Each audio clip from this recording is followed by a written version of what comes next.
Lesson 2G, Cell Transport using Active Transport. Remember, all cells are bound by a lipid bilayer that selectively allows for material to cross in and out of the cell. We found that small nonpolar items can pass between the individual phospholipids, while water and other polar or charged molecules required the use of embedded proteins that either acted as simple channels or are gated and facilitate transport of specific items such as charged ions and amino acids.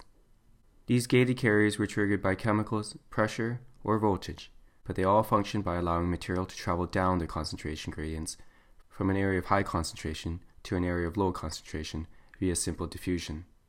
We call this facilitated diffusion, and is classified as a passive transport of molecules since it does not require any ATP. Active transport is a transport of molecules across the cell membrane that requires the input of ATP energy. A very common example of this is the sodium-potassium protein pump found in nerve cells. This membrane-bound protein pump moves sodium out of the nerve cells while moving potassium into the same nerve cell. This carrier protein is unlike the other carrier proteins mentioned earlier, as this one requires the use of ATP, and this pump moves sodium against the gradient. It moves sodium from an area of low concentration to an area of high concentration, which is the opposite to that of diffusion.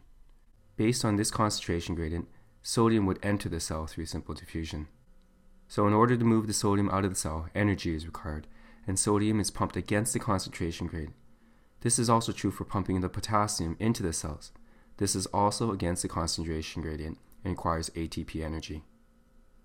This video shows how the sodium-potassium pump works. 3 sodium ions bind to the protein pump. ATP releases a phosphate, and the protein changes shape. We call this a conformational change. And the sodium ions are pumped outwards. The bound phosphate remains until the potassium ions bind, resulting in another conformational change, and potassium is pumped out. The phosphate is then released, returning the sodium-potassium pump back to its original shape, and now it's ready for another series with the assistance of ATP. Remember, this pumping is against the solute concentration and requires the use of a carrier protein and ATP, therefore it's defined as active transport.